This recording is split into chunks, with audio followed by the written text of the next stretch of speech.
I'm Ash Fortis, also known as Exo Stylist XO on Instagram. My passion is definitely uplifting and empowering hairstylists, everyday hairstylists that work hard behind the chair. I love to inspire hairstylists to create magic from behind the chair. And I just love the community of hairdressers. I love being a part of it. I love the creative ability that our industry provides us. I was always attracted to color. I always wanted bright, colorful hair. At a young age, I watched Sheer Genius. That was kind of what I first bird's eye view into what the hair industry even was about.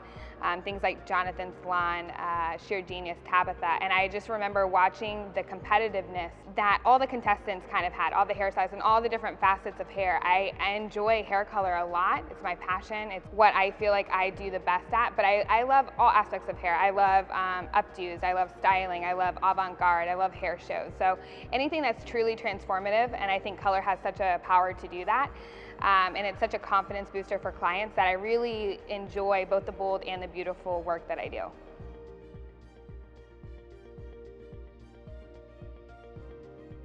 I have been doing social media for the last 5 years, since the beginning of hair school, and really my first intro into it was consumers. I wanted my clients to better understand their hair because I felt like here they are coming to me with this Pinterest expectation, and I'm right at hair school. So I had realized that the bar had been met for me and that I better get on board, because if not, they think I'm an incompetent hairstylist. They're not really understanding the conversation that I tried to have with my clients, and that the bar has been raised in which your budget needs to be raised as well to pay for that kind of cream of the crop color services, celebrity hair that you see on Pinterest. And my husband was following a lot of great barbers, Pacino's. He had been following you guys. And I had my daughter, and we're staying up late, and I'm stuffing my face with Oreos, and I thought I could probably be doing something better with my time than this. I came across Guy Tang, and it kind of opened up a world of Rebecca Taylor and Guy and Hair God Zito and Jenny and Jay and Lala, and it was like once you hit one, you hit them all. And so I cleaned out my Instagram. I stopped following people that had pictures of their vacations because it just made me want to go on the vacation I never had. I stopped following people that posted food plates because it just made me hungrier. And I decided right then that I was just going to surround myself with people that were inspiring, to give me a model to look after. They say that that's your core people, that you are who you surround yourself with, and I firmly believe that. And what I realized mostly is I had been posting pictures. I'd shown my work. I had been doing it for 4 years and built only 1,500 followers. The more that I was engaging with them with the use of videos or talking to not only hairstylists, because I had first originally started with consumers, that I started to change my language to the hairstylists. And because I have aspirations to be a motivational speaker, it just seemed like it just was like a fellow swoop in, and wanting to be a part of the hair community allowed me to have and build a platform to help to empower the hairstylists to be right alongside me, sharing the same journey, having their own personal accomplishments, and feeling that that was like what my purpose and fulfillment came from.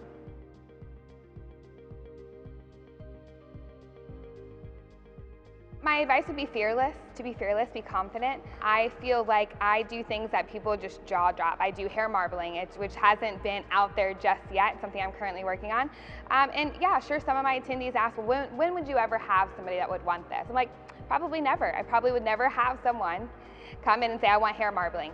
But what it does do is it is innovative, and it inspires people to reach for things that aren't okay and it now. It's art. Art is so subjective.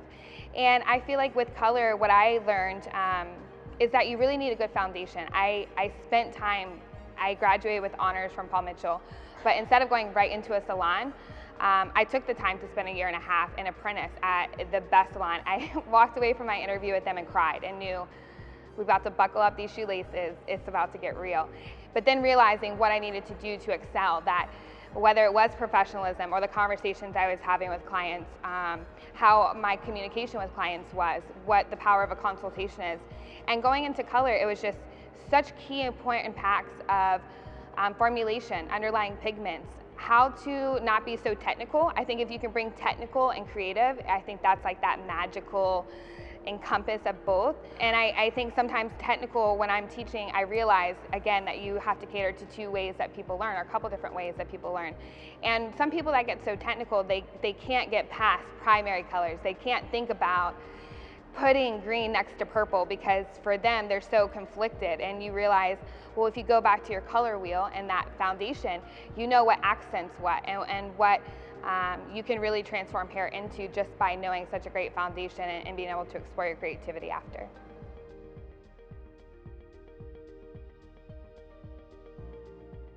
I'm a part of Nina, who is part of Passion Squared, and I'm a part of her A school.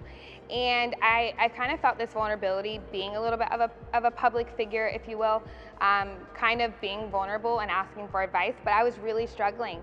And so I asked the question to them, because I'm big on Periscope. And my Periscope I kind of treat differently. I treat it as a docu-series. I show them inside, behind the scenes, I tell them what I'm feeling, I share the struggles, I share what it's like to be a mom, a wife, a stylist behind the chair, all aspects of what I do.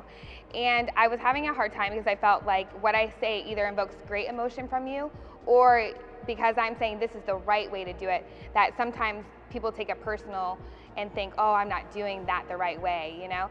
And I just struggled because I didn't want that to be what people were taking away. I wanted that message to be for that one person that thought, hey, maybe I'm gonna get into independent education. Whether or not I excelled at it right off the bat, I learned from it, and just like everything that we say, your challenges become your best learning curves if you choose to let them. And she said, you know, the key thing she said that made me feel better was, don't worry about making everyone happy, because you just can't. You know, we laugh, we say, I'm not pizza, I can't make everybody happy. But know who your audience is, and know who your loyal supporters are. Those people that love to see you rise and want to see you stay there. They don't want to just watch the rise and the fall. They don't want to watch the dramatics of it. They're there to support you, and that's who your message is meant for. And you just have to learn that you can't please everyone, and staying true to who you are is so much more valuable, and staying on your course of what your passion is.